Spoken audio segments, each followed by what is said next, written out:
Hi guys, मैं दीपक प्रजापति आप सभी को अपनी यूट्यूब चैनल दीपक मैथ क्लास स्टार्ट करता हूँ। मेरा कॉन्टैक्ट नंबर है 8240452124। आज मैं क्लास 9 का एक चैप्टर स्टार्ट करूँगा जिसका नाम है तुलनात्मक विधि या कंपैरेटिव विधि। लेसन 5.4 क्लास 9 का चैप्टर एक शुरुआत होगा। और अगर किसी को क्लास करना है तो मेरा ऑफलाइन ऑनलाइन दोनों क्लास चलता है, आप दोनों जगह देख सकते हैं।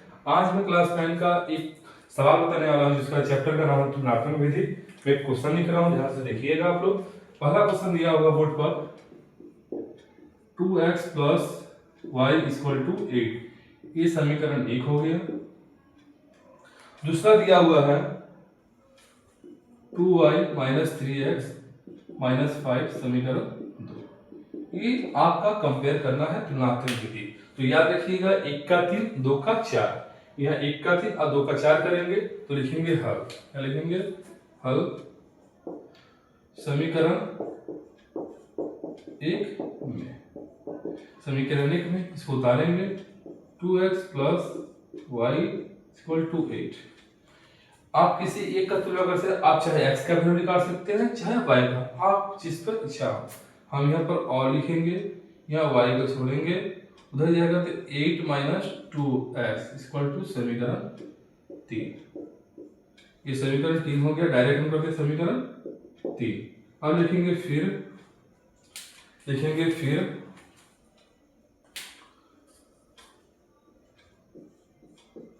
समीकरण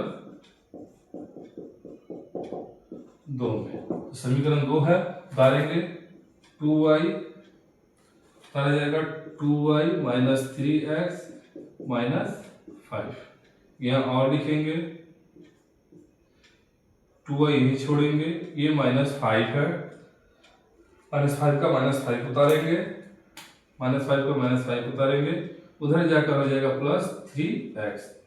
यहाँ ऐसे लिखेंगे, ये हो जाएगा -5y + 3x = 2 समीकरण 4।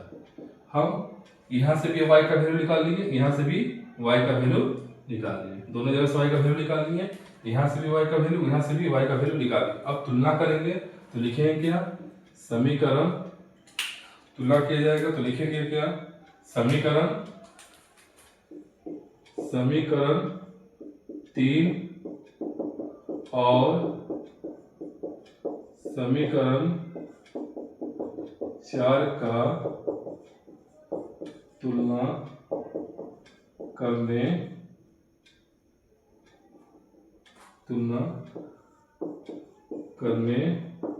पर क्या लिखेंगे? समीकरण 3 और 4 का तुलना करने पर। तो मेरा समीकरण 3 क्या है? 8। समीकरण 3 मेरा क्या है? 8 - 2x बराबर, समीकरण ये क्या है मेरा? 4 - 5 + 3x/2। हम लोग अब क्या करेंगे? तिरछा तिरछी गुना। क्या करेंगे? तिरछा तिरछी गुना। इसको हम बोलते हैं क्रॉस मल्टीप्लाई। क्या बोलते हैं? Cross multiply. यहाँ कुछ नहीं तो क्या बनेंगे? 1। आप 2 का पढ़ा 8 पढ़ो तो यहाँ और लिख दो, क्योंकि आपके बीच में बराबर है। बीच में बराबर होने से और इम्प्लाइड या कुछ भी प्रयोग कर सकते हैं। तो यहाँ लिखेंगे 16, फिर इसमें मल्टीप्लाई करेंगे तो हो गया 4x।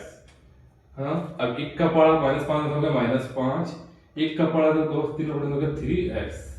अब x को एक जगह करते हैं, y में संख्या एक जगह करेंगे तो x एक जगह किया जाए 4x, ये प्लस में इधर आ जाएगा, माइनस में हो जाएगा, ये -5 ऑलरेडी उतार देंगे, एक प्लस हो जाएगा, किस में हो जाएगा? माइनस में। 4 देखो दोनों माइनस में जोड़ेंगे मगर माइनस में लिखेंगे तो हो गया -7x और हो जाएगा -21। ये क्या हो गया? कट गया तो हो जाएगा और = 21/7, 7 या 21। x का मान कितना आ गया आपका? 3। ये हम लोग x का वैल्यू निकालेंगे।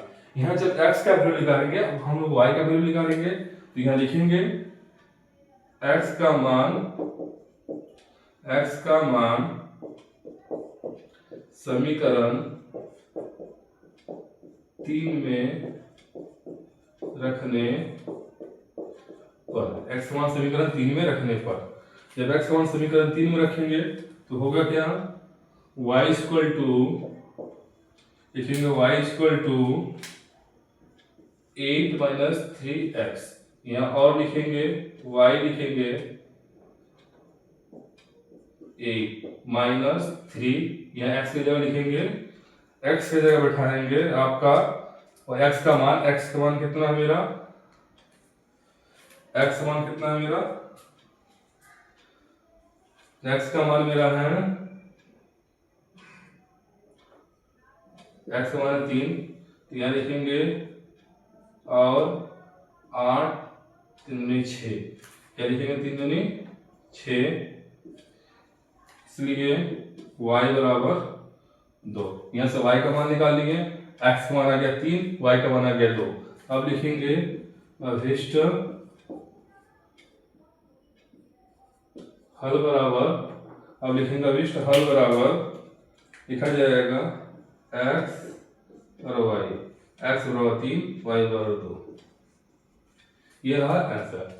यार ध्यान से समझिएगा, अगर कुछ डाउट हो तो मुझे कमेंट करके बता सकते हैं। किसी को अगर क्लास करना है तो मेरा नंबर दिया हुआ है 8240452124। ऑनलाइन ऑफलाइन दोनों क्लास चलता है। मेरा यूट्यूब चैनल दीपक मैथ क्लासेस है। आप सभी को मेरे चैनल देखने के लिए धन्यवाद, शुक्रिया।